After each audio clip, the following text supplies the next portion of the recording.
sahabat Allah karena kesalehan yang beliau miliki.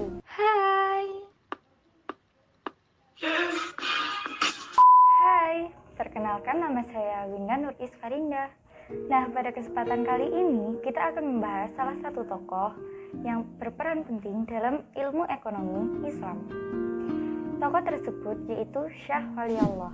Beliau memiliki nama lengkap Qutb al-Din Ahmad bin Abdul Ar-Rahim bin Wajih bin Al-Din Al-Syed bin Muazzam bin Mansur bin Ahmad bin Mahmud bin Qiwam Al-Din Al-Dihlawi. Beliau lahir pada hari Rabu 21 Februari tahun 1703 Masehi atau 4 Syawal 1114 Hijriah di dekat Delhi dan wafat pada tahun 1762 Masehi atau 1176 Hijriah.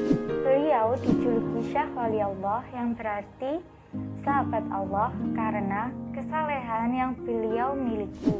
Beliau memulai studinya pada usia 5 tahun dan menghafalkan bacaan Al-Quran dari usia 7 tahun.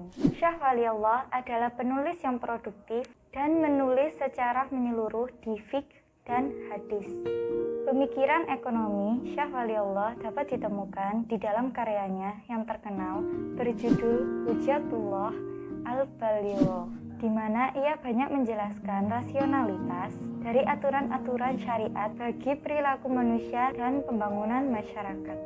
Menurutnya, secara alamiah manusia adalah makhluk sosial sehingga harus melakukan kerjasama antara satu orang dengan yang lainnya. Contohnya, yang pertama, kerjasama usaha atau mudharabah musyarakah. Yang kedua, kerjasama pengelolaan pertanian, dan lain-lain. Islam melarang kegiatan-kegiatan yang dapat merusak kerjasama ini.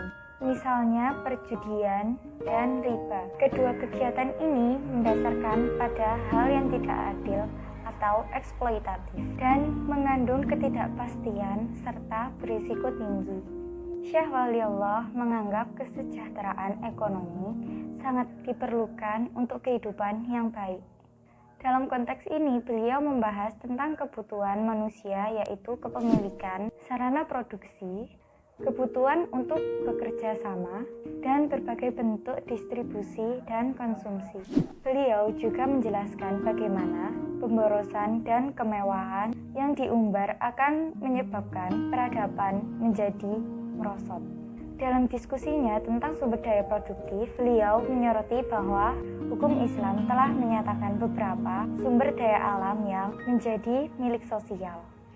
Beliau menjadikan syarat kejujuran dan keadilan dalam bertransaksi sebagai persyaratan untuk mencapai kemakmuran dan kemajuan. Menurutnya, kerjasama telah membentuk satu-satunya dasar hubungan ekonomi yang manusiawi dan islami. Transaksi yang memiliki bunga memiliki pengaruh yang merusak. Praktek bunga menciptakan kecenderungan untuk menyembah uang. Hal ini menyebabkan masyarakat berlomba-lomba dalam memperoleh kemewahan dan kekayaan. Poin paling penting dalam filsafat ekonomi adalah bahwa sosial ekonomi memiliki pengaruh yang mendalam dalam moralitas sosial. Oleh karena itu, kejujuran diperlukan untuk membentuk tatanan ekonomi.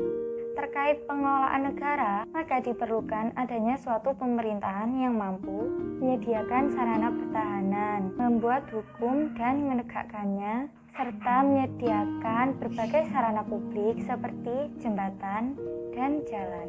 Berdasarkan penelitiannya terhadap perekonomian di Kekaisaran India, Syah Waliullah menemukan dua faktor utama yang menyebabkan penurunan dan pertumbuhan ekonomi. Faktor yang pertama yaitu keuangan negara yang dibebani oleh pengeluaran yang tidak produktif. Kemudian yang kedua, pajak yang dibebankan kepada pelaku ekonomi terlalu berat sehingga menurunkan semangat berekonomi. Menurutnya, perekonomian dapat tumbuh jika pajak yang dibebankan tidak terlalu berat dan didukung oleh administrasi yang efisien. Sekian yang bisa saya sampaikan mengenai penjelasan dari tokoh Syah Waliullah. Kurang lebihnya mohon maaf. Terima kasih.